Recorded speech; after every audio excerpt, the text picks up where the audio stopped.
अस्सलामु अलैकुम व रहमतुल्लाहि ताला व बरकातुहू। पढ़े अस्सलातु वस्सलामु अलैका या रसूल अल्लाह व अला आलिका व अस्हाबिका या नूर अल्लाह सल्लल्लाहु ताला अलैहि वसल्लम।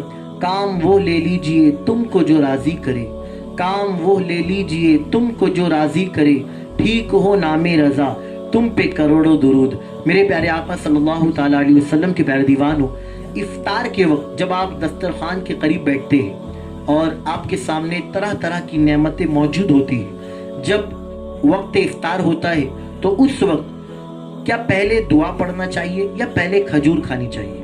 अक्सरियत ऐसी है जो पहले दुआ पढ़ती है फिर खजूर खाती है, लेकिन मैं आपको बताऊं दरअसल मसला ये है कि सबसे पहले बिस्मिल्लाह शरीफ पढ़े और 1 या 3 खजूरें आप खा ले, फिर उसके बाद दुआ पढ़े। अब आप सोचते होंगे ऐसा क्यों, तो मैं आपको पहले दुआ पढ़ के सुनाता हूँ, फिर उसका तर्जमा, फिर इंशाल्लाह आपको समझाता हूँ। बिस्मिल्लाहिर्रहमानिर्रहीम। अल्लाहुम्मा इन्नी लका सुमतु व बिका आमातु व अलैका तवक्कलतु व अला रिज़्क़िका अफ़्तरतु फ़तक़ब्बल मिन्नी। इस दुआ का तर्जमा है, ए अल्लाह मैंने तेरे ही लिए रोज़ा रखा और तुझी पे भरोसा किया और तेरे ही रिस्क पर इफ्तार किया, यानी तेरे दिए हुए रिस्क पर मैंने इफ्तार किया। अब यहाँ मालूम हुआ कि आपने क्या कहा, अल्लाह मैंने तेरे दिए हुए रिस्क से इफ्तार किया, लेकिन आपने अभी किया ही नहीं। आपने खजूर हाथ में लिया और आपने कहा मैंने किया, तो फिर ये तो सही नहीं हुआ। तो इसलिए हुक्म ये है कि पहले बिस्मिल्लाह शरीफ पढ़कर आप खजूर तनाउल कर ले, फिर उसके बाद ये दुआ पढ़े, तो फिर हम गोया इस दुआ के मतलब पर सही उतरेंगे।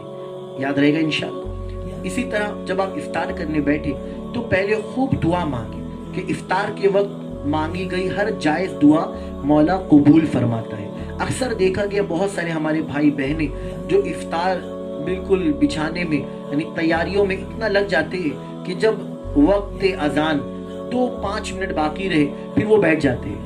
कुछ तो यहाँ तक कि जब तक कि अजान ना हो, जब तक कि वक्त ना हो, तो उस वक्त तक कि वो बिल्कुल काम ही में लगे रहते हैं। कोई वहाँ से कुछ ला रहा है, कोई वहाँ से कटिंग कर रहा है, कोई शरबत बना रहा है।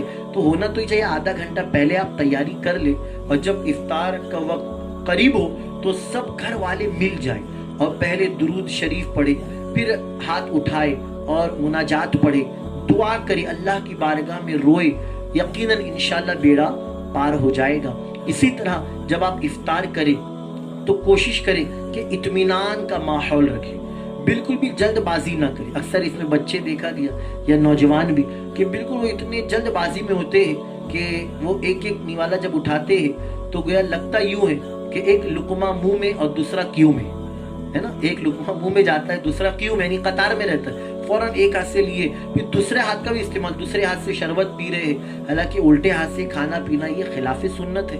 तो सीधे हाथ ही का इस्तेमाल करें और सर ढांक ले कि ये सुन्नत मुबारक।